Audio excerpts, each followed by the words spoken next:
hatimaye ni leo, ni siku ye. Bwana Yesu asifiwe. Nasalimu katika jina la Mungu Baba, la Mwana na Roho Mtakatifu. Kwa majina yangu naitwa John Elia. Ni muumini wa kanisa la Africa Inland Church Tanzania, AICT. Napenda kuchukua nafasi hii kumshukuru Mwenyezi Mungu, Mungu wa rehema, kwa jinsi ambavyo anaendelea kwa pamoja nami katika swala zima la maisha yangu ya kiroho na kimwili. Lakini jambo kubwa ambalo pia napenda nimshukuru Mungu ni kwamba kwa jinsi ambavyo amekuwa pamoja nami katika maisha ya ndoa. Kwa nafasi hii pia nategemea kubariki ndoa. Ninashukuru sana kwa hatua ambayo tumefikia katika maandalizi yote ambayo yamekuwa yakiendelea nafanyika. Nishukuru sana. Niwashukuru wote ambao wamehusika kwa namna moja au nyingine katika kukamilisha masuala haya yote, kwa swala zima la mahitaji, lakini pia hata swala zima ambalo tumekuwa nalo katika maandalizi ya hapa na pale kwa ajili ya kukamilisha swala hili. Kwa siku ambayo ni ya kesho, namshukuru Mungu ya kwamba tuombe uzima tuifikie ili kuweza kulikamilisha swala hili kwa ajili ya kubariki ndoa yetu. Na niombe ndugu wote ambao tuko pamoja nao, jamaa, marafiki, tuweze kujumuika katika jambo hili ambalo ni kubwa na ambalo ni mpango wa Mwenyezi Mungu katika agizo ambalo alilitoa. Kwa hiyo katika hayo yote nashukuru sana. Nimwombe tu Mungu aendelee kutusimamia na kutusaidia kuweza kuyakamilisha haya yote katika utukufu wake. Nashukuru sana na karibuni sana wote katika sherehe hii. Amina. Kwanza namshukuru Mungu kwa kuweza kuonekana amekuwa pamoja nasi mwanzo wa maisha yangu mpaka hatimaye ameweza kutimiza hitaji la moyo wangu ambalo nilikuwa natarajia kwa siku nyingi, kwamba ipo siku na mimi niweze kubariki ndoa yangu. Hivyo nina furaha sana ndani ya moyo wangu. Pia nashukuru sana kwa ajili ya wapendwa wote waliojitoa kwa ajili ya kufanikisha hili zoezi. Pia namshukuru Mungu kwa sababu haya ni makusudi yake mwenyewe, maana isingekuwa yeye hata kubariki ndoa isingekuwepo, ila kwa sababu ya mipango yake hatimaye imefika siku yangu. Kwa ni jambo jema ambalo namshukuru sana Mungu, na ninaendelea kumuomba aendelee kunisimamia katika maisha yangu yote na katika ndoa yangu.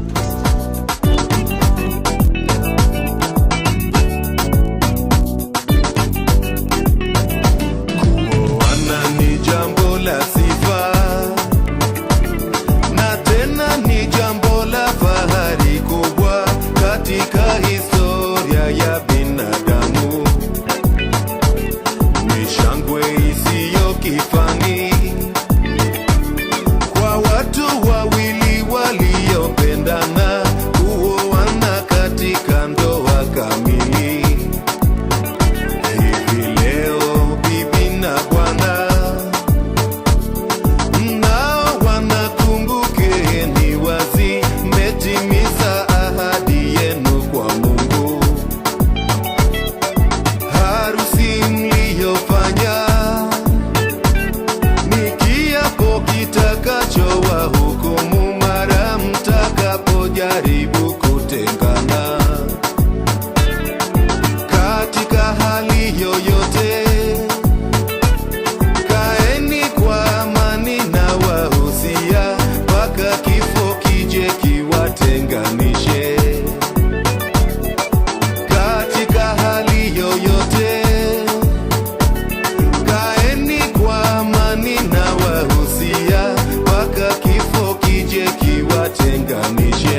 vyao matamu.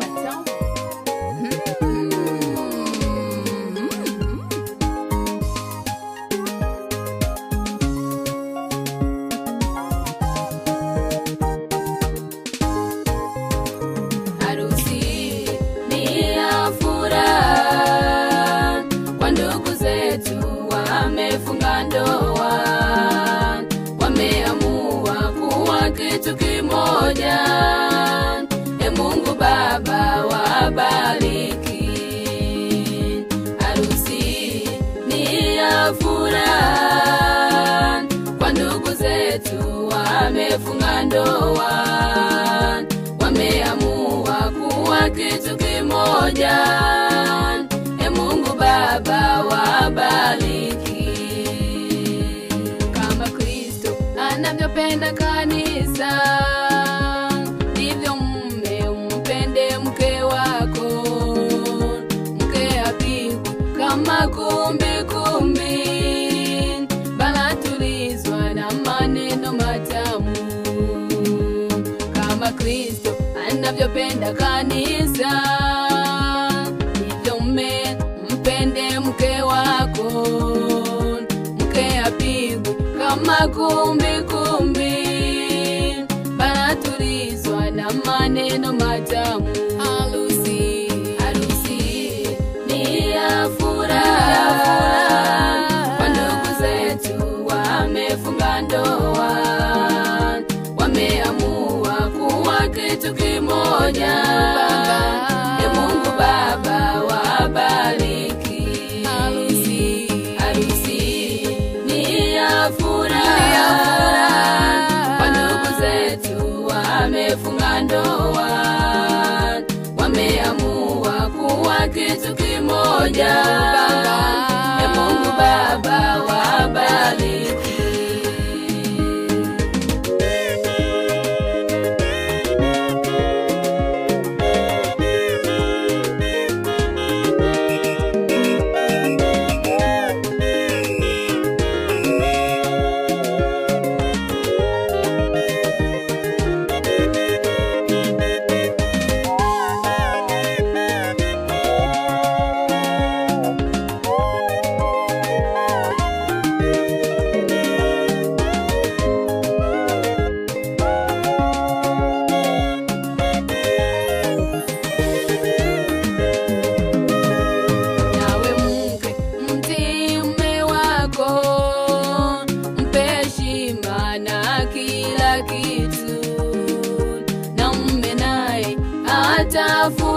Atafurahi na Mungu naye atawabariki.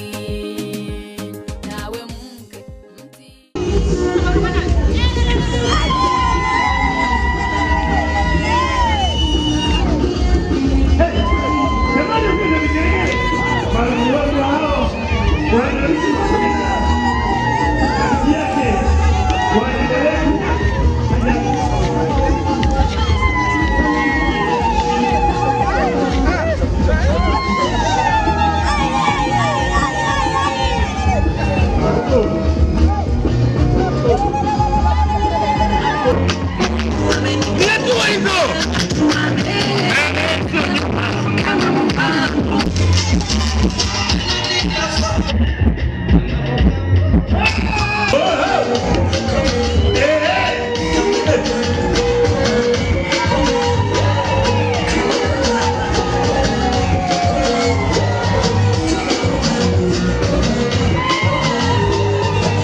Chune vizuri kabisa.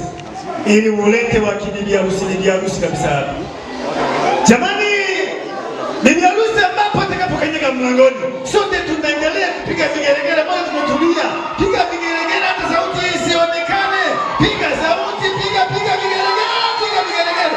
Piga vigelegele. Haleluya, haleluya, haleluya, haleluya. Nitumete bibi harusi.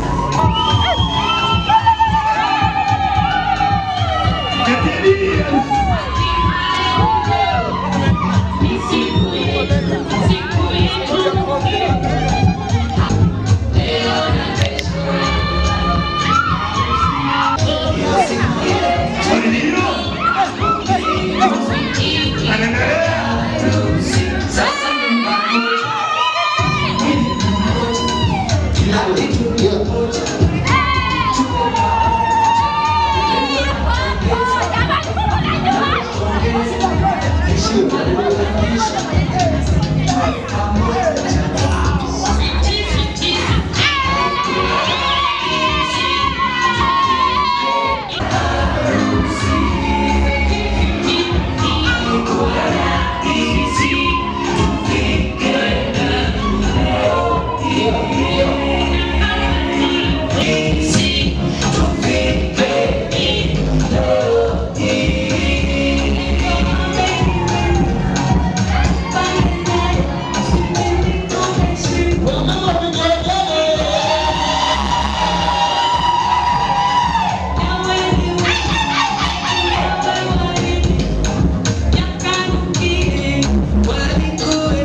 Kapitiwa kitu.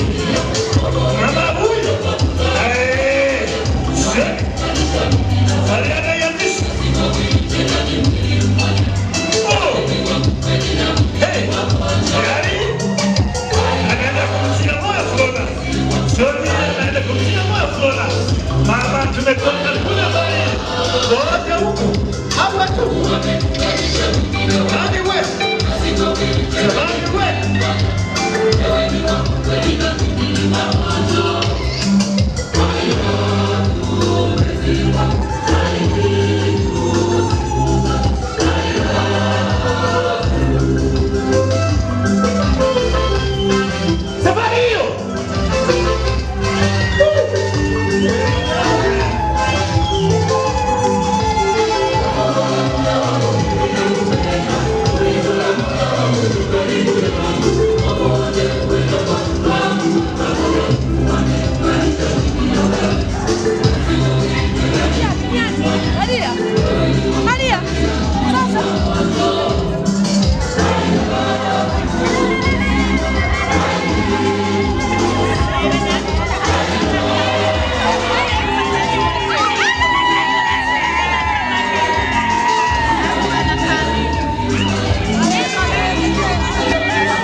Lakini kuna nasikia kitu msikioni. Ni nini kinachofanyika? Acha masikio. Nini anachomwambia? Anasema, "Oh, anapokea."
Ameshakubali Flora, twende baba. Twende baba, tumetoka mbali, nimekubaliana. Twende tukaleke hapo.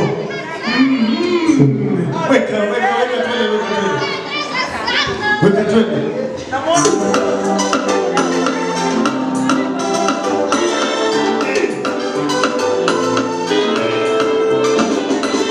Bye.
Penda Vandelea na Bwana tangulia ndoa.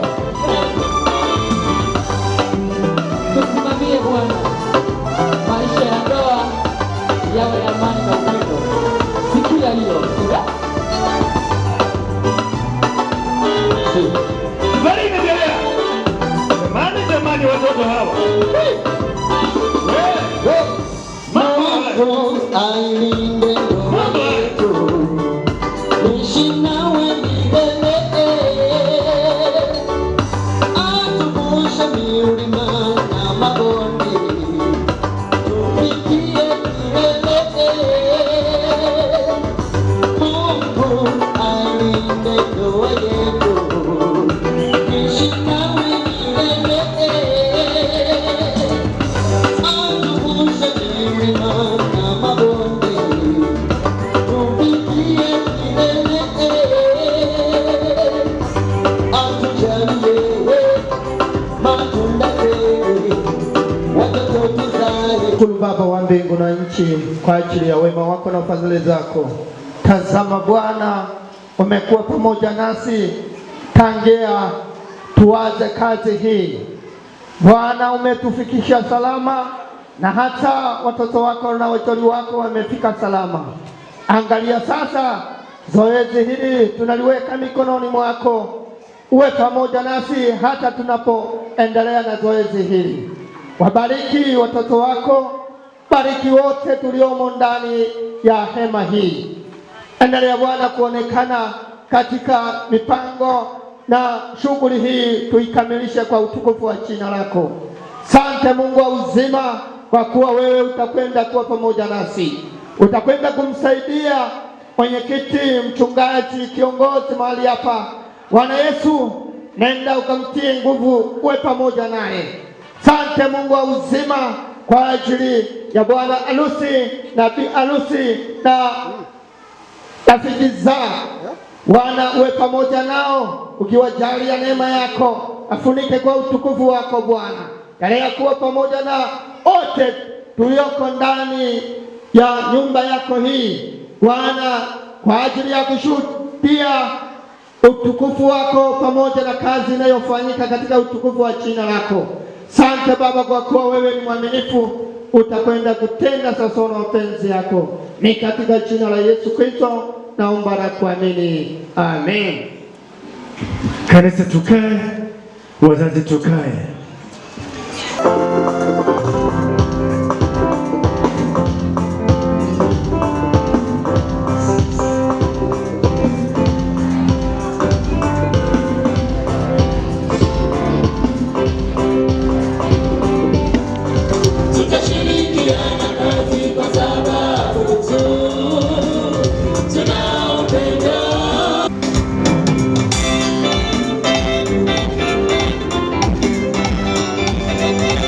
Asante sana. Basi niwaombe mkakae. Ninahitaji tutafakari maneno ya Mungu kwa kipindi hiki. Mzee wa kanisa samani, hebu wakabidhi hizi Biblia hawa waheshimiwa. Tunahitaji wakabidhi hawa. Moja wakabidhi hii, moja wakabidhi hawa. Zililetwa kwa ajili ya kusomwa na tunahitaji tusome.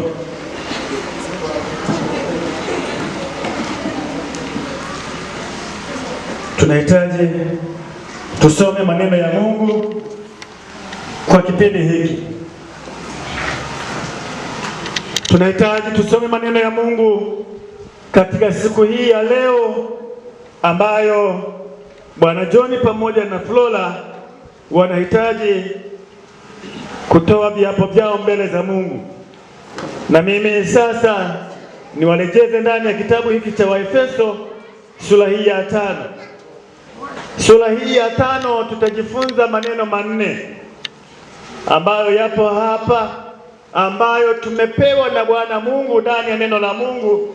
Na wewe kama una Biblia tunaweza tukaenda pamoja kitabu cha Waefeso sura hii ya 5, ule mstari tutaanzia wa 22, tutaenda mbele kabisa mpaka ule mstari wa 33, lakini tutarudi tena nyuma kidogo, tutasoma mstari wa kwanza na tutamalizia mstari wa 6. Maneno haya tutajifunza kwa kipindi hiki chetu kifupi ambacho Mungu ametujalia kuwa nacho. Hivyo niwaombe nisome kwa sababu nina sauti hapa inayopaza, na kila mmoja usikilize. Uliye na Biblia na ambaye hauna Biblia basi unaweza ukafanya utaratibu wa kuipata au kwenye simu. Mungu aendelee kuonekana nasi. Basi kwa sasa ninaomba nisome mstari wa 22 hadi wa 33 kitabu cha Waefeso sura ya 5. Neno linasema, enyi wake watiini waume zenu kama kumtii Bwana wetu, kwa maana mume ni kichwa cha mkewe, kama Kristo naye ni kichwa cha kanisa, naye ni mwokozi wa mwili. Lakini kama vile kanisa limtiivyo Kristo, vivyo hivyo wake nao wawatii waume zao katika kila jambo. Mstari wa 25, enyi waume wapendeni wake zenu kama Kristo naye alivyolipenda kanisa, akajitoa kwa ajili yake, ili makusudi alitakase na kulisafisha kwa maji katika neno, apate kujiletea kanisa tukufu, lisilo na mawaa, lisilo na ila wala kunyanzi wala lolote kama hayo, bali liwe takatifu, lisilo na mawaa. Vivyo hivyo inawapasa waume nao kuwapenda wake zao kama miili yao wenyewe. Ampendaye mke hujipenda mwenyewe, maana hakuna mtu anayeuchukia mwili wake popote, bali huulisha na kuutunza, kama Kristo naye alivyolitendea kanisa, kwa kuwa tu viungo vya mwili wake.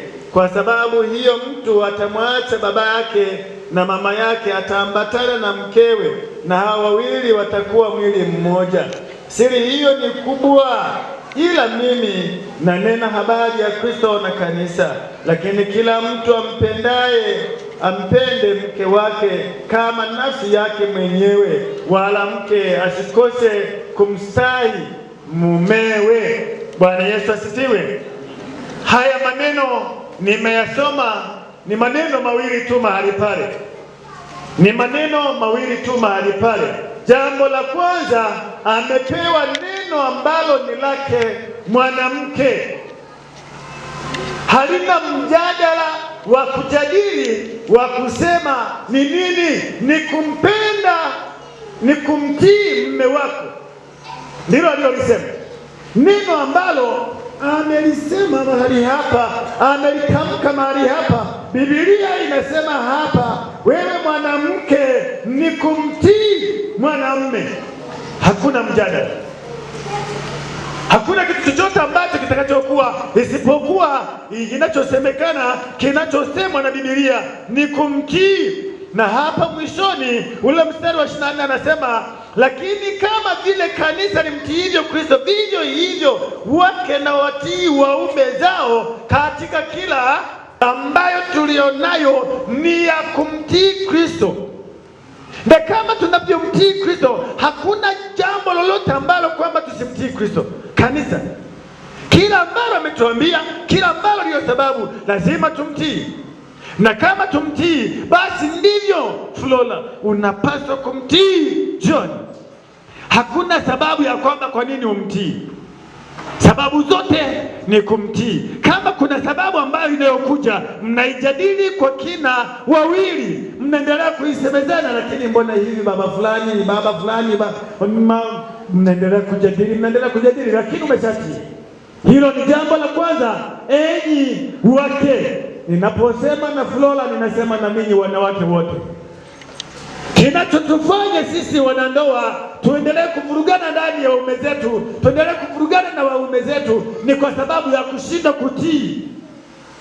Ulikuwa mtiifu wakati mnapooana, lakini leo siku 2-3 umekuwa mkaidi kweli kweli. Haleluya. Niliwauliza siku nyingine, niwaulize tena na leo. Wamama mpo? Hebu tupungiane mkono.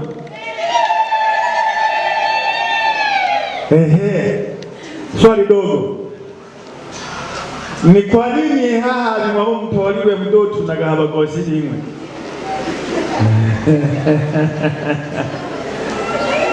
Ndo yuwera shayangana. Ndo yuwera shayangana. Bole mdotu na gahaba gosiri imwe. Kushinda kutii. Tayari umeondoa neno lililoandikwa ndani ya Biblia, hautii. Tutagapako hatikana kulibira hasi. Wemelie tungonamba timwatira. Unamba tijongoke. Hapo mingi ko biyagete. Umuji swali egeterero mtogaga. Wayatora gaminze udina mwera hapo ushoka ukesha. Halafu baadaye ndio umuji egeterero mtogaga. Ama neginego udina mwera. Kukosa utii. Kukosa utii. Maneno mengi yanaendelea kuondoa ule upendo wa ndani wa mume wako kwa sababu umemaliza utii. Umemaliza. Kwa sababu umemaliza, ndio maana unajikuta mgogoro ndani ya ndoa nyingi umeingia kwa sababu utii umeondoka. Hilo ni jambo la kwanza, Flora, usije kaingia na wewe kule. Sasa hivi unatuna mpaka mwisho wa magoti yako. Sasa sikubiri to hiyo yanakuwa ya kutuna. Penda. Hakuna cha kwamba amekuwa hivi sipendi. Penda tu. Hatuna kitu tuna asula kitu sula wewe. Penda. Hakuna mjadala. Hakuna mjadala. Neno la kupenda halina mjadala. Ametumia mwandishi huyu Paulo. Biblia inatumia mfano ambao ni mfano wa kipekee sana. Ni mfano gani? Kristo amelipenda kanisa ambalo hakuna tunachofanya kizuri sana mbele za Mungu. Kanisa tunatenda vibaya sana mbele za Mungu. Tunafanya yasiyofaa mbele za Mungu, lakini bado anatupenda. Anatujali, anatusimamia. Tunatenda maovu, tunasema mabaya, tunafikiria si ndivyo, lakini bado anatupenda.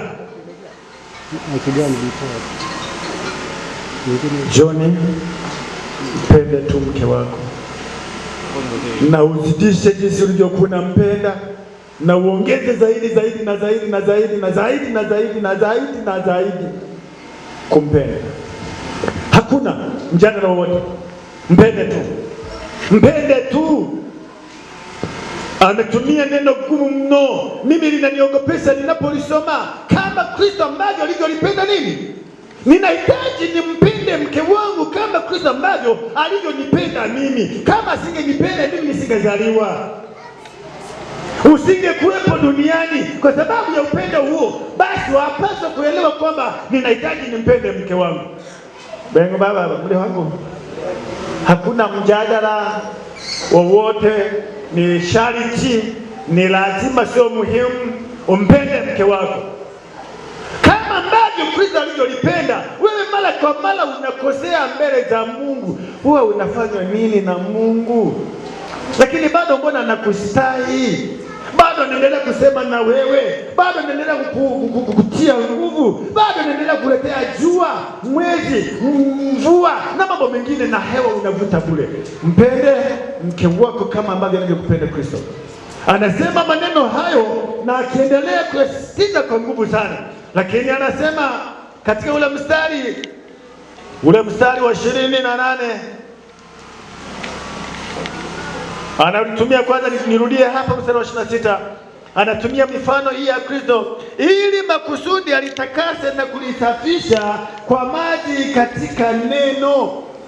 Analipenda kanisa Kristo, analisafisha, analitakasa katika lile neno.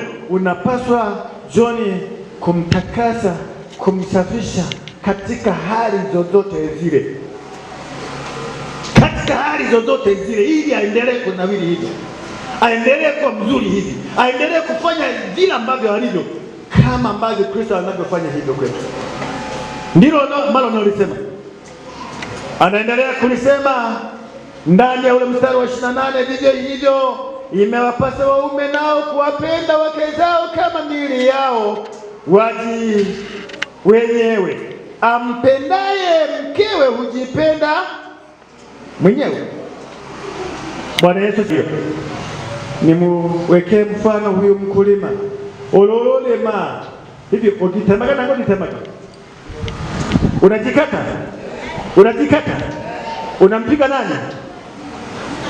Macho, mikono au mguu?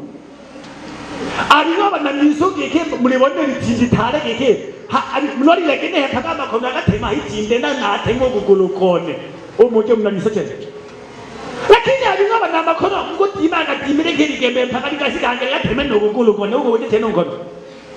Lakini alinoba na magulu mgwendera kamtuma lakini uko dole mama tinde. Na ngwegera obona hoyo otemwa. Umoje teno na ugulu. Otemwa ngwegere ngona dole mama tinde na ngwegere kadwa ugo. Otemwa omana ho. Nene umiwa. Hakuna nene umiwa. Ama kenyon kimoko litani kofi goli. Yai ko. Uri ko udatalaga kinu jose le utemaga. Ala hena ya itakine he. Yai ko. Monero hoyo. Uri siminza mulugendo ulo haimanira wipama. Ukana umia kanani? Eli acha nyama. Hona ule. Unasikia ambavyo anavyosema ujipende kama unavyo mpende mke wako kama unavyofanya nini? Unavyojipenda. Kunama kama mwenzi wako ameumia, ana shida fulani, jamani muumie wote kama ambavyo unavyoumia. Unaanjaa na mwenzako anaanjaa. Endelee kutiana moyo katika hayo ili Mungu aendelee kubariki sana katika nafasi ya kipekee kama hiyo. Lakini niseme maneno haya machache mstari wa 29, maana hakuna mtu anauchukia mwili wake popote, bali huulisha na kuutunza kama Kristo naye anavyolitendea kanisa, kwa kuwa tu viungo vya mwili wake.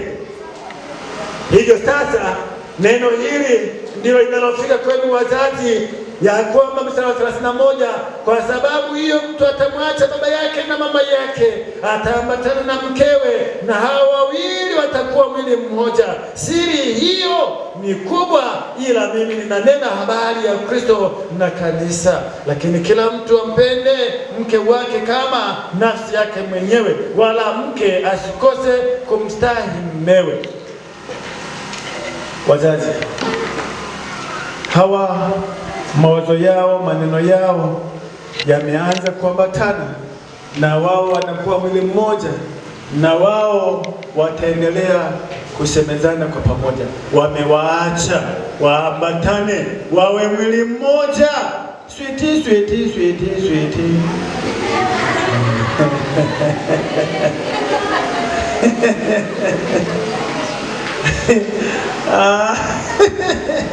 Haya baba. Shuka moja, kitanda kimoja. Sweetie. Si mnaimba hivi, kwa nini mimi jamani? Si mlikuwa mnasikiliza hapa jamani, kwa nini naimba mimi si mtaalamu sana wa kuimba. Mambo mengine mawili, tumesema mambo mawili tu mahali pale. Mke, mtii mume wako. Mpende mke wako, na sababu zimeelezwa, sitaki sana nizieleze. Hebu sikiliza wewe tena na wewe. Jambo lingine, yazingatia haya tena mengine mawili. Zingatia haya mambo mawili. Mstari wa kwanza sura ile ya 5 kitabu cha Waefeso anasema hivyo mfuateni Mungu kama watoto wanaopendwa. Hili neno lidumu ndani yenu. Mfuateni Mungu kama watoto mnaopendwa. Kama msingependwa, wengi wamepangana hawakufikia hivyo. Hata ninyi inawezekana mmeanza zamani, lakini hamkufikia hivyo. Kwa ajili ya kupendwa ndiyo hivyo. Na ni kwa sababu gani? Mpende Mungu. Wapendwa, ninalisema hili kwa pamoja, tumpendeni Mungu kwa jinsi ambavyo hakuna maswali yoyote yale. Tumpende tu Mungu. Hakuna mjadala wowote, tumpende Mungu. Tukimpenda Mungu, neno hili litakuwa msaada kwetu ndani ya maisha yetu. Anatumia neno hilo. Mkienenda katika upendo kama Kristo naye alivyowapenda ninyi, tena akajitoa kwa ajili yenu. sadaka na dhabihu kwa ajili dhabihu kwa Mungu kuwa harufu ya manukato. Haleluya! Kama alivyowapenda Kristo. Pendeni Mungu kama alivyowapenda. Amejitolea akafa pale msalabani kwa ajili ya dhambi zetu, kwa ajili ya makosa yetu, kwa ajili ya yote. Na wewe na ninyi mnahitaji kumpenda Mungu. Kanisa, kama utampenda Mungu, utaona mafanikio mazuri yanavyoendelea. Hilo ni jambo la pili analolisema, mfuateni Mungu. Jambo la 4 na la mwisho, nataka nikomee mahali pale. Nitasoma pale ule mstari wa 6 kuanzia mstari wa 3. Jambo la 4, lakini jambo hili lisionekane kwenu. Mstari wa 3. Mstari wa 3. Neno hili lisionekane kwenu. John Flora. Ninaposema na hawa, nasema na ninyi kanisa. Neno hili mliangalie. Lakini uasherati usitajwe kwenu kamwe. Nasikia walisema niazingatie. Anaendelea kusema mstari wa 4 wa 3 huo. Wala uchafu wowote wa kutamani kama iwastahivyo watakatifu, wala aibu, wala maneno ya upuuzi, wala ubishi, hayo hayapendezi, bali afadhali kushukuru. Maana neno hilo mnalijua hakika ya kwamba hakuna mwasherati wala mchafu wala mwenye tamaa ndiye mwabudu sanamu aliye na urithi katika ufalme wa Mungu wa Kristo na Mungu. Mtu asiwadanganye kwa maneno yasiyo na maana, kwa kuwa kwa sababu ya hayo hasira ya Mungu huwaijia wana wa uasi. Hasira ya Mungu inayowaijia wana wa uasi. Kama unafanya uasi mbele za Mungu na umfuati Mungu, unafuata uasherati, uchafu na mambo mengine, elewa mbingu haipo na hasira ya Mungu ipo kwako, na inakukalia na itakumeza na itakuangamiza dunia hii, lakini vile vile na ulimwengu ambao unaokuja utaingia katika laana ambayo ni kali kweli kweli. Mwangalie sana ndoa yenu, msiingize huko. Mwangalie sana neno hili lisiingie kwenu katika hali kama hii. Mungu awasaidie sana. Mambo 4 miangalie. Mwanamke tii, mwanamume penda, lakini mfuate Mungu. Acheni uchafu wa aina yoyote ambao utakaotendwa, utakaosemwa na kila mmoja. Fuateni hayo, mtashika, mtaenda, mtafika mpaka maisha yenu mtakapokuwa ndani ya ulimwengu huu. Naomba tuombe kwa ajili ya neno hili. Tunashukuru sana Baba yetu mbinguni kwa wema wako na kwa sifa zako. Nashukuru kwa wema wako Bwana ambao unaosimama nasi kwa kipindi kizuri kama hiki ambacho sisi wanao tunasimama mbele zako kwa huduma yako na kwa kazi yako hii. Ninaamini umesikia pamoja nasi katika maneno yako ambayo Mungu umeweka nafasi ya kuyasoma, umeweka nafasi ya kuyajadili, umeweka nafasi ya kuweka kile ndani ya mioyo yetu tukatafakari kwa upendo wako. Tunaomba katika jina lako Yesu aliye Bwana wetu. Amen.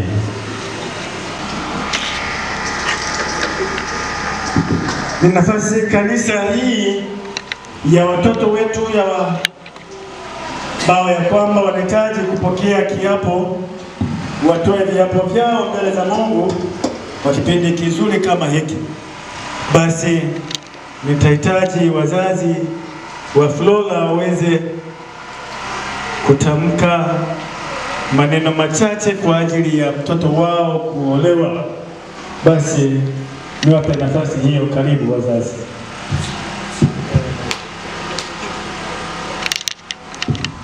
Nasema jina lako, mahali ambako uliko, na nini ambacho unachotaka kusema kwa ajili ya mtoto wako. Mama, jina langu mimi naitwa Timotheo Musa Kagere, kutokea sehemu ya Meatu Uliashi. Amani ya Bwana kanisa. Milele. Amen. na leo akakufunya bulumbi kulingana na fulola hayo yokureja kulimayo ntale sana ichagolombe lija sana ikanisa hiyo ya mweze shaka kudula kufanikisha ndoa yako. Kwa hiyo na lesisitiza giki mipango yabo kiyose iyo shiraki kanisa shida naleta kwa giki huyo mala kulomba kuntegemea Mungu mano Mungu humwenu yaliwezesha ni mipango yabo kujanonga Mungu bila kuntegemea Mungu. Nafunya ulumbi sana nogole chungaji kuwasimamia mpaka kukamilisha ndoto zangu. Maana misukosuko mingi sana ya wabetile nayo, lakini kwa kumtegemea Mungu wameshafanikisha. Amen. Asanteni kabisa. Asante. Kuna neno la zaidi mnataka kuongeza? Huku kuna neno mnapokea? Hamna. Unataka kusema kidogo? Karibu.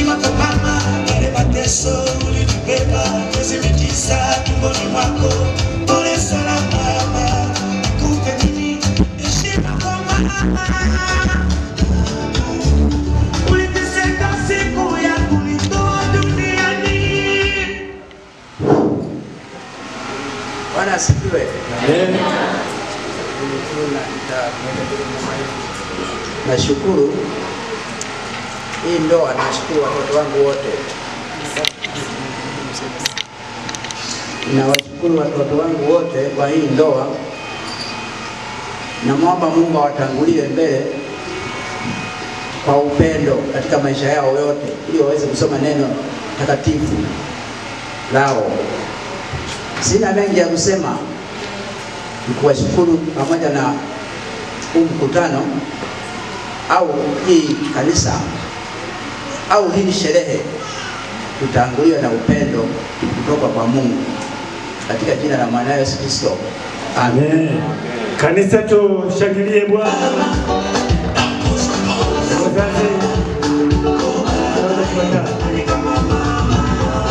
Wazazi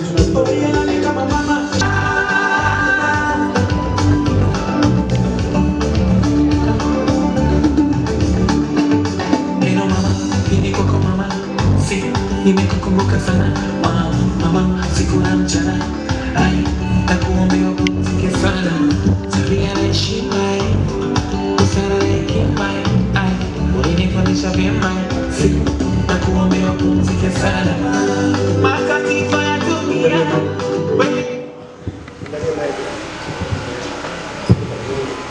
Kwa jina la Mungu Baba na la Mwana na Roho Mtakatifu.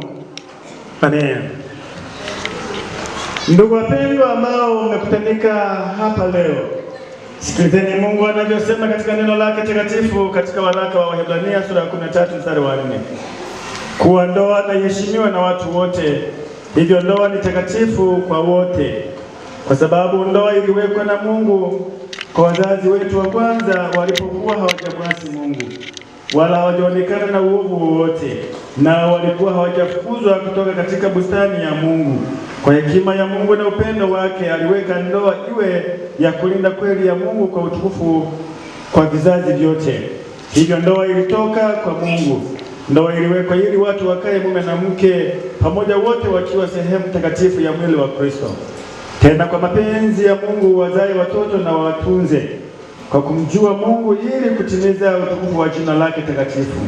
Tena ndoa iliwekwa ili mume na mke wawe mwili mmoja, wapate kusaidiana na kufarijiana wao kwa wao, ikiwa katika utajiri au maskini. Ndoa iliwekwa na Mungu ili iwe ishara ya umoja ambao Roho Mtakatifu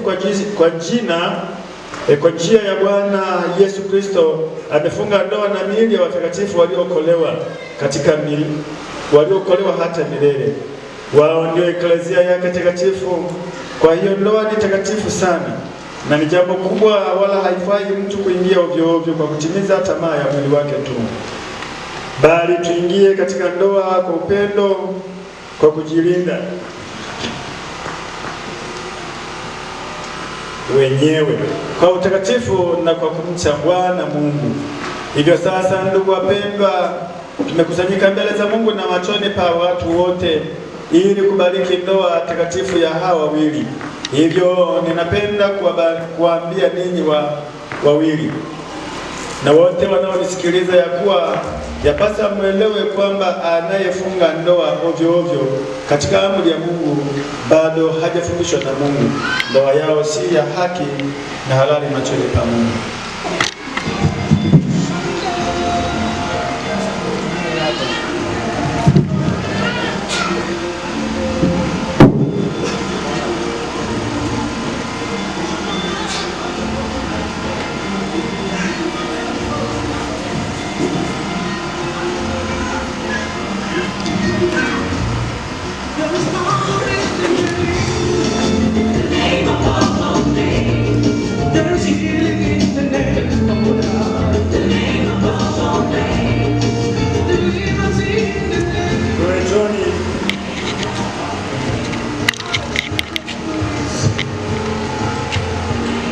Wewe John Elia, unakubali Flora Donald aendelee kuwa mke wako kweli?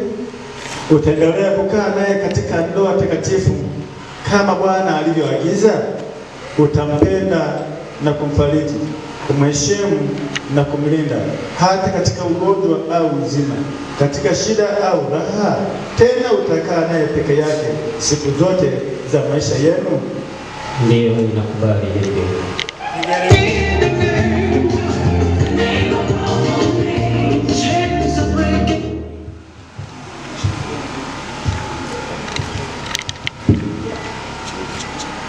Wewe Flora Donald, unakubali John Elia aendelee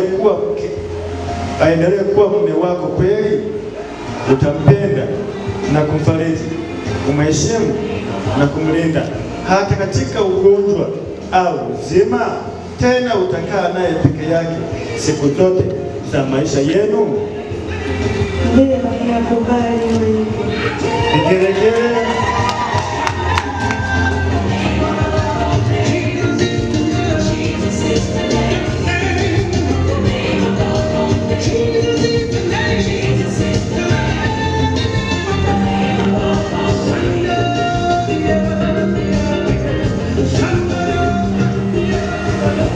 Mimi John pamoja na Flora, mna kitu gani kama ishara ya bariki ndoa yenu? Nyosha zaidi. Ni Petro amenyosha, hebu shangilia Bwana. Hebu shangilia Bwana.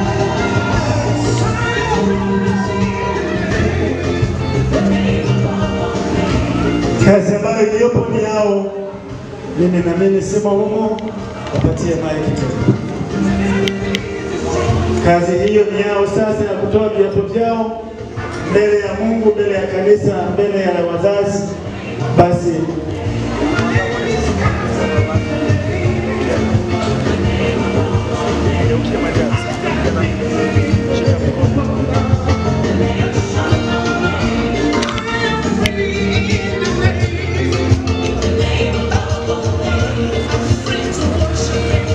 sikiliza kiapo ambacho kinachotolewa na hao wawili, na mimi sema Mungu. Endelea kwa kiapo ambacho unachokitoa.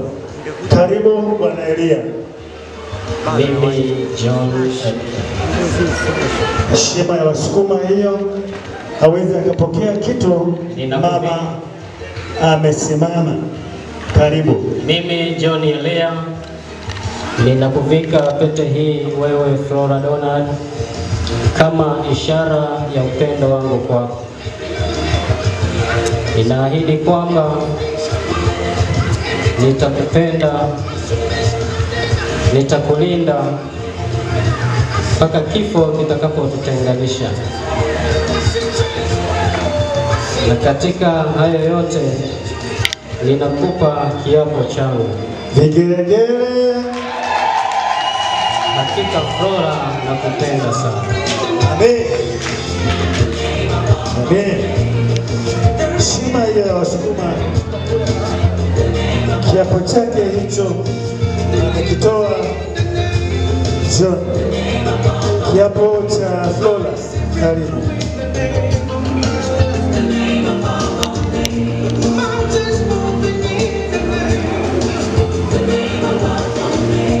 Karibu. kiapo chako Flora. Anajiandaa pale kuweka vizuri masuala ya kuweka mambo yaende vizuri. Karibu. Heshima ya Wasukuma hiyo, wanapompa kitu chochote mwanaume ni jambo ambalo ni sahihi. Weke, toa sauti.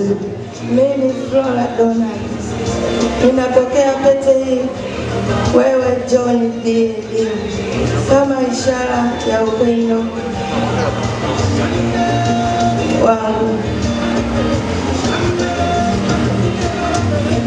Mimi Flora Donald ninapokea kutoka kwako wewe John D. Elia pete hii kama ishara ya kuonyesha kuwa nimekubali uendelee wewe kuwa mume wangu kweli. Nitakutii na kukupenda mpaka pale kifo kitakapotutenganisha, na kama amri ya Mungu ilivyo. Na katika haya yote ninakupa kiapo changu. Hakika nakupenda sana John. Amen. Amen. Amen. Amen.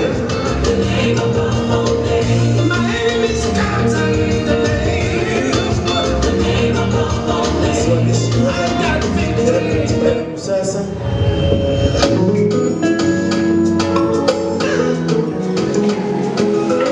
kilikuwa ni kiapo chao na sasa inaendelea.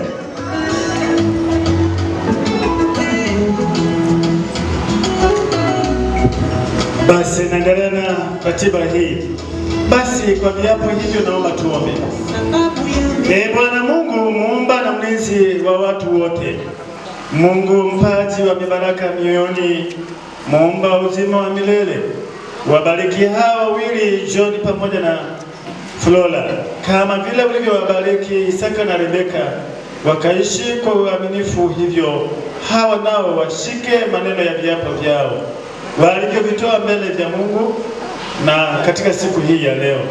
Mungu, katika rehema zako na upendo wako, walinde hawa wawili maishani mwao, wapate kutimiza ahadi zao katika utukufu wako, wakutumikia wewe katika haki na utakatifu wa kweli.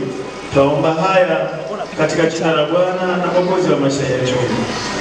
Amen.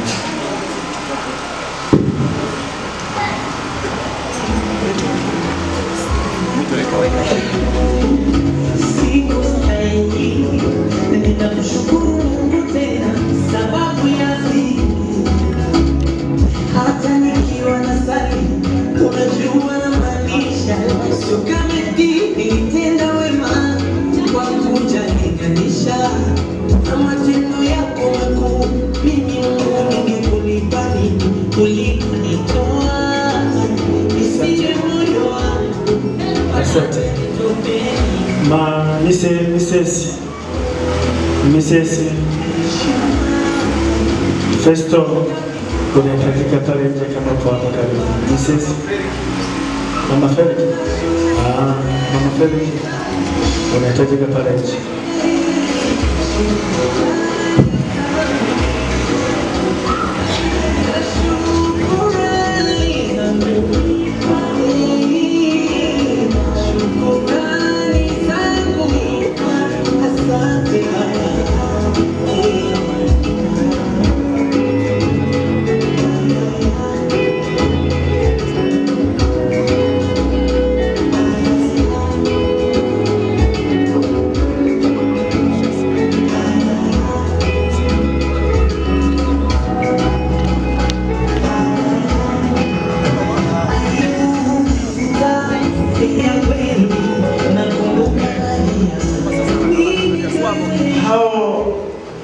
Mungu aliwaunganisha, mwanadamu asiwatenganishe, katika jina la Mungu Baba na la Mwana na Roho Mtakatifu. Amen. Kanisa tusema amena.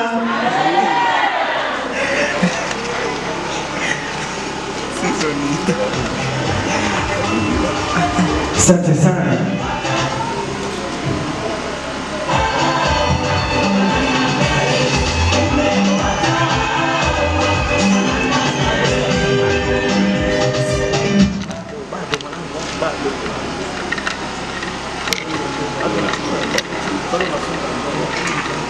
Sikilizeni ndugu zangu, nyote mliokusanyika kwa kuwa John na Flora wamekubali kuendelea kuishi katika ndoa takatifu na wamekwisha kutoa viapo vyao mbele za Mungu na mbele ya mkutano huu. Mimi nami nawaambia ninyi nyote kuwa ndoa yao imebarikiwa na Mungu katika jina la Mungu Baba na la Mwana na Roho Mtakatifu. Sote kanisa tuseme amen.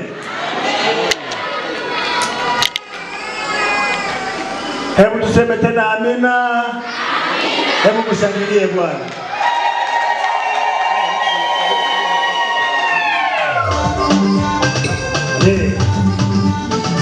Sasa ni jambo ambalo lipo. Jambo ambalo lipo sasa. Ambao wanaofaulu jamani wanatuzwa. Si ndio hivyo? Kama kuna mataji, karibuni muwatuze. Sasa si wameshinda kutoka kule huko na kule huko. Sasa muwatuze.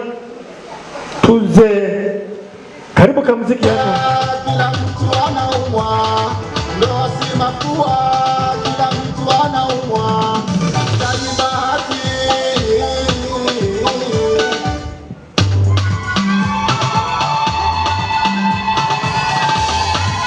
Wanabimba hayo matata.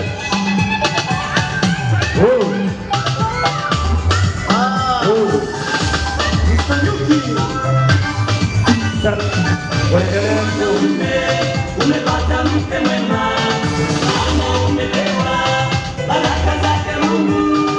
Yeye mwanamke, umepata mke mwema, ama umelewa, baraka zake Mungu.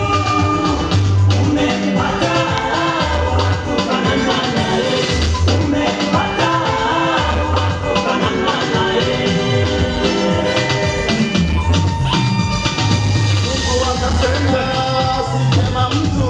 Unaona lakini hebu geukeni huko waangalie Wakristo ulivyopendeza. Geuka kule kwa waangalie. Geukeni kule waangalie. Mwanamume umepata mke mwema, ana umepewa baraka zake Mungu. Yeye mwanamke umepata mke mwema, ana umepewa baraka zake Mungu. Umepata wakufanana naye, umepata wakufanana naye.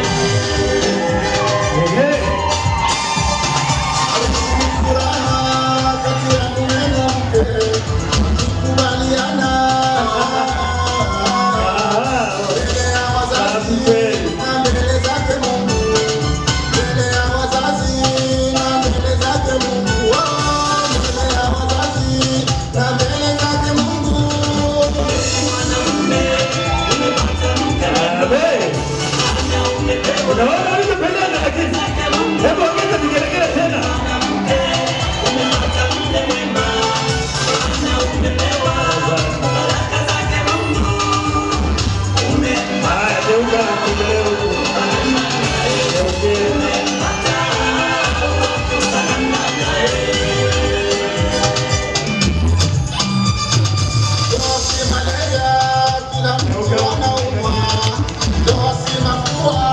Kila mtu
Basi tupumzike vijana wangu, safari ndefu sana, safari ndefu.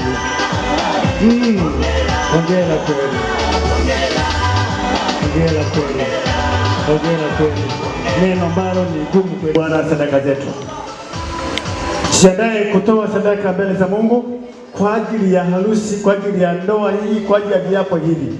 Jiandae mzazi, jiandae sadaka yako, na ninyi ndio mnakuwa wa kwanza kwa ajili ya kuanza kutoa sadaka hizi.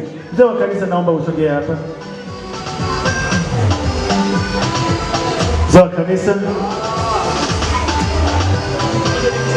wameondoka wazee wa kanisa.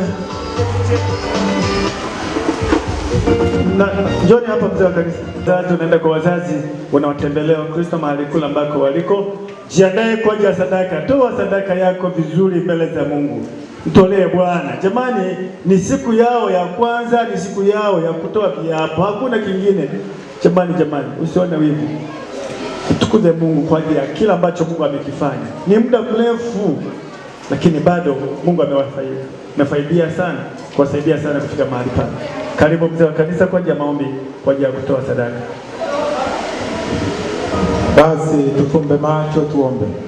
Mwenyezi Mungu Baba yetu wa mbinguni, uliyeziumba mbingu na nchi, Mungu, twaja mbele zako mtanashai Jehova, ukawa pamoja nasi pindi tunapokiendea kipindi hiki cha kwenda kutolea matoleo. Mungu, ukaonekane kwa ajili ya matoleo haya ili yakaweze kufanya kazi sasa na mapenzi yako. Twaomba kwa jina la Mungu Baba na la Mwana na Mtakatifu. Amen. Asante sana, ngoja niwatangulie. Wafuate pale. Haya, wanakwaya, hebu njoo muimbe wimbo mmoja hapa ambapo wanapoendelea watu kutoa sadaka. Karibuni wanakwaya, karibu wanakwaya. Na mimi naendelea kuandaa ya kijao.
Dada wewe pesa. Sana.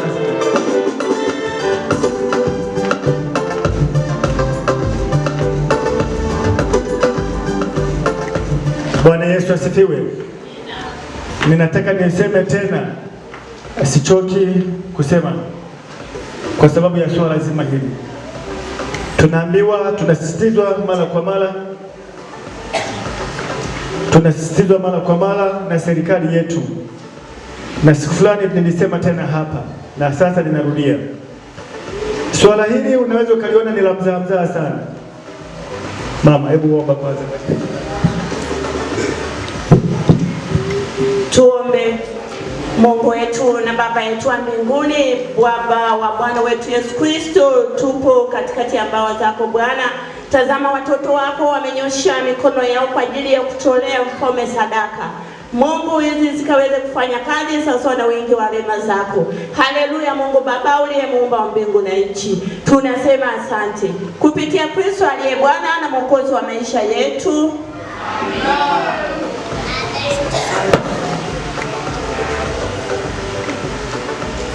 Matroni, hebu njoo mama hapa. Jamani, mbona mnanichukia kweli kweli?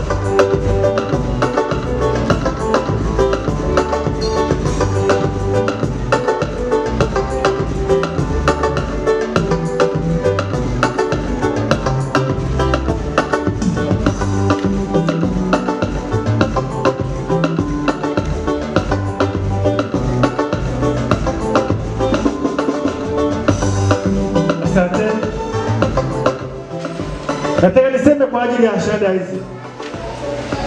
Wapendwa, narudia na sitachoka kusema na nitasema tena. Shahada hii ni mali ya serikali.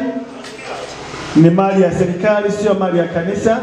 Ukienda katika kanisa lolote kama wamepewa shahada, huwa imeandikwa ni Jamhuri ya Muungano wa Tanzania, shahada ya ndoa.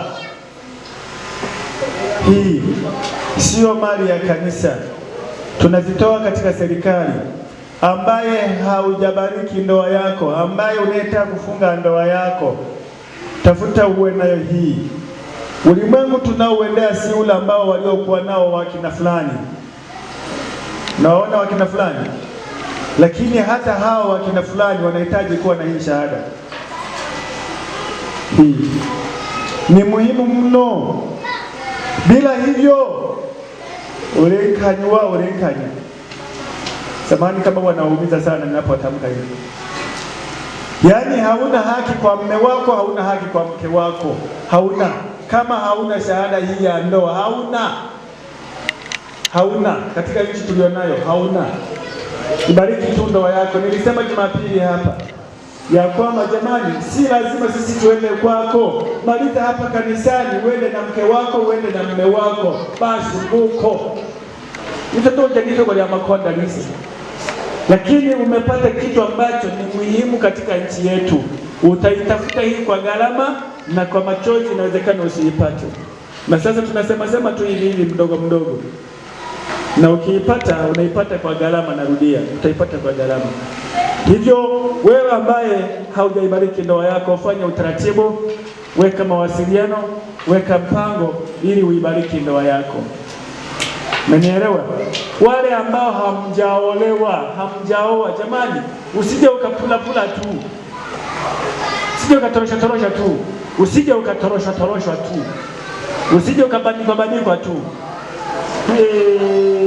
Utakoma. Nahitaji niwakabidhi hawa maharusi vyeti vyao hivi. Vyeti hivi huwa viko 4.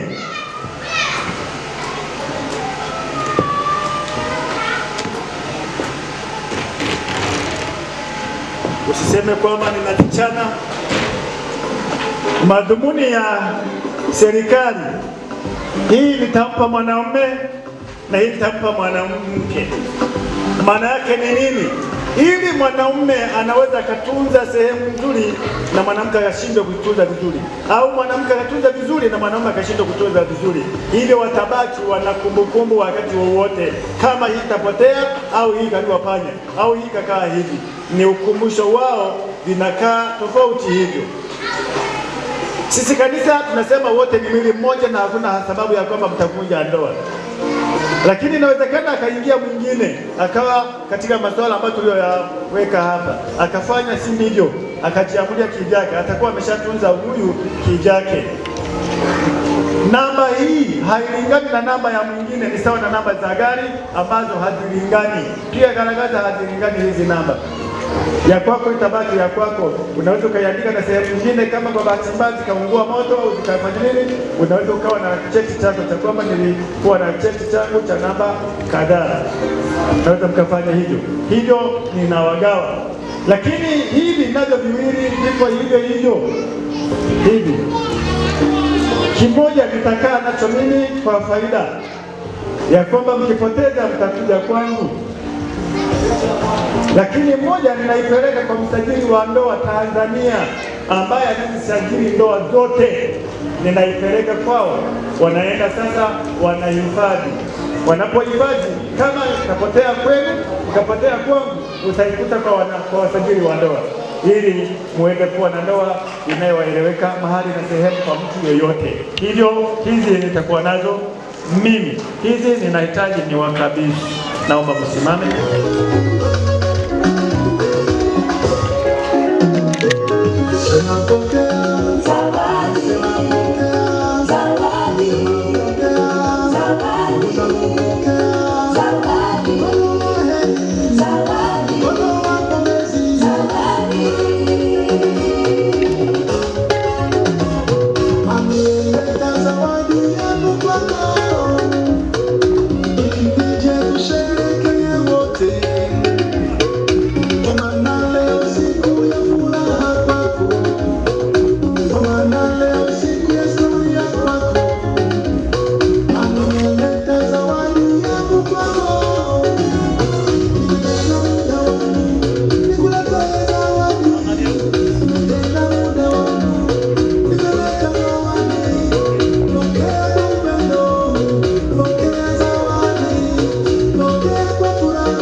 Asante sana.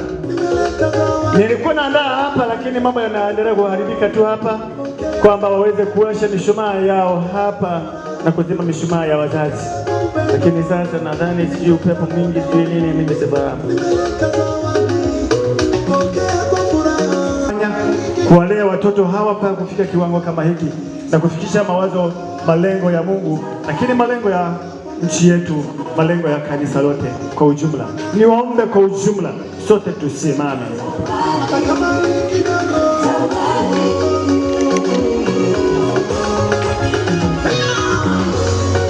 Tunahitaji sasa hivi tumwambie Mungu.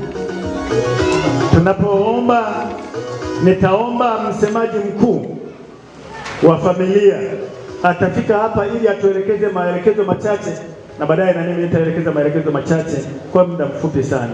Basi nitaomba ambaye atakayekuwa msemaji wa masuala yote ya sherehe hii, basi atasogea kwa kusema machache. Basi ninaomba tuombe, na baadaye sote kanisa tutasema neema ya Bwana.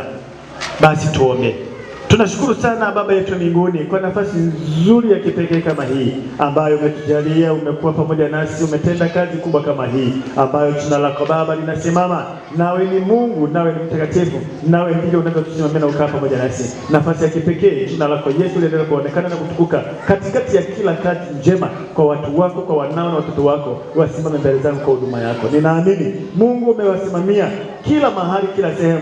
Kaendelee kuonekana wanapokuwa katika bichi, kaendelee kuonekana wanapokuwa hapa na pale, kaendelee kuonekana hata kwa ajili ya sherehe, endelea kuonekana hata kwa ajili ya zawadi, kaendelee kuonekana kwa kila mmoja ambaye anasikia na anayekuja, uwe pamoja naye. Kila jambo ambalo linaleta utukufu wako Bwana ukaendelee kulitukuza, na kila ambalo lisilofaa kaendelee kuliondoa, ili huduma yako na kazi yako kaendelee kuonekana. Endelea kusimama nami katika jina lako Yesu uliye Bwana na mkombozi wa maisha yetu. Amen. Tuseme neema ya Bwana wetu Yesu Kristo na upendo wa Mungu Baba na ushirika wa Roho Mtakatifu ukae na sote sasa na hata milele. Amen. Basi tukae kanisa. Hebu na ninyi mkae wanandoa.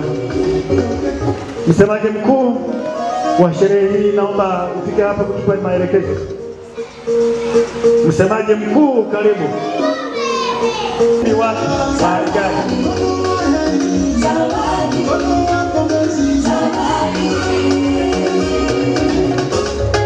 Bwana Yesu asifiwe.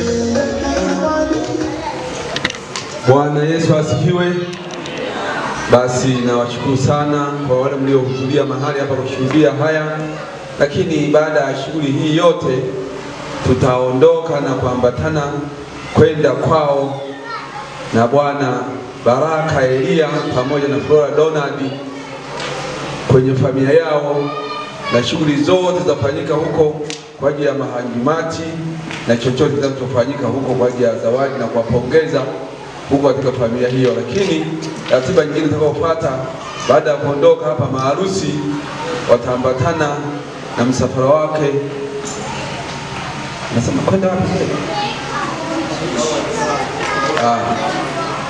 Beach Kilimanjaro.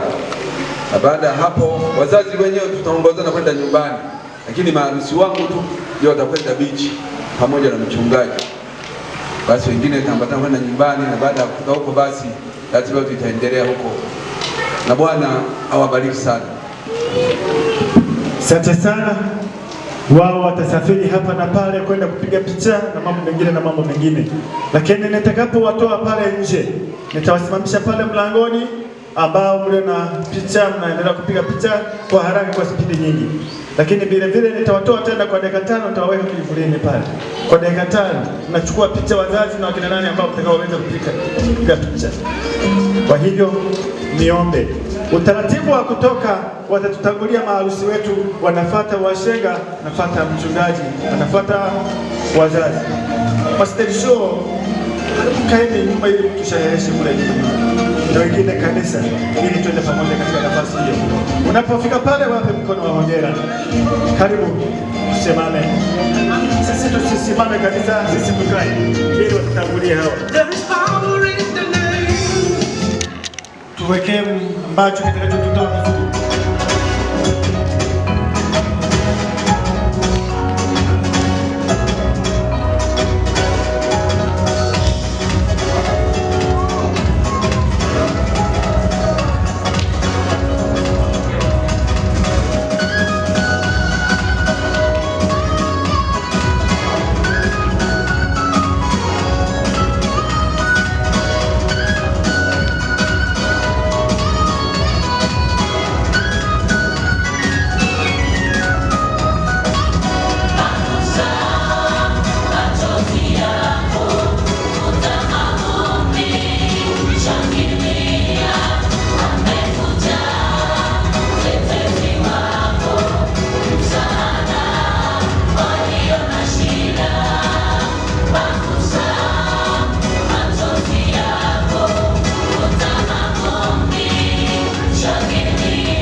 wazazi wake, ataambatana na mkewe. Mwanamke ataacha wazazi wake, ataambatana na mumewe. Hawa wawili watakuwa mwili mmoja, kwa neema moja washirikiane kwa pamoja. Hawa wawili watakuwa mwili mmoja, kwa neema moja washirikiane kwa pamoja.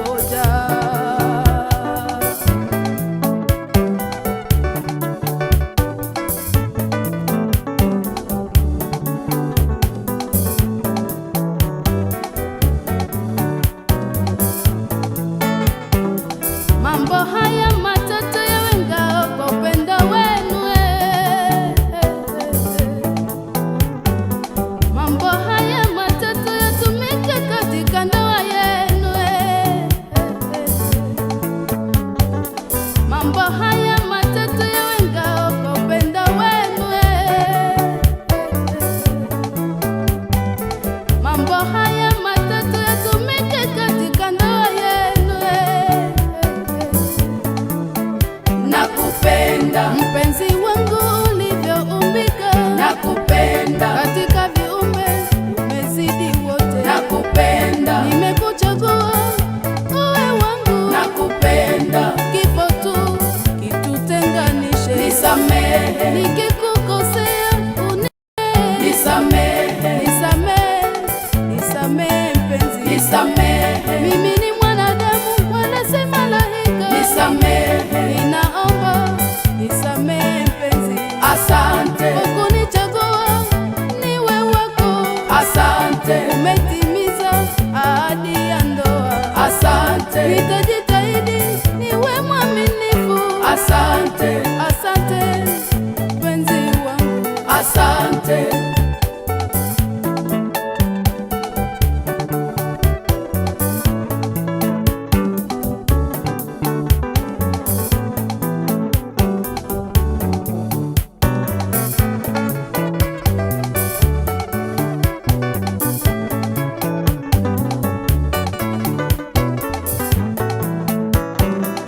Tuzishike sheria za Mungu, tutapona, tutapona. Tusikilize wenye hekima, tutapona, tutapona. Kama kujenga watu wawili, mimi na wewe, tutunze ndoa yetu. Tusisikilize walimwengu, hawana wema, hawana wema hao. Tupatapo neno tulichuje, lililo jema liwe letu. Tuzishike sheria za Mungu, tutapona, tutapona. Tusikilize wenye hekima, tutapona, tutapona. Kama kujenga watu wawili, mimi na wewe, tutunze ndoa yetu. Tusisikilize walimwengu, hawana wema, hawana wema hao. Tupatapo neno tulichuje, lililo jema liwe letu. Mpenzi wangu nakupenda, mpenzi wangu ulivyoumbika, nakupenda katika viumbe umezidi wote, nakupenda nimekuchagua uwe wangu, nakupenda kifo tu kitutenganishe, nisamehe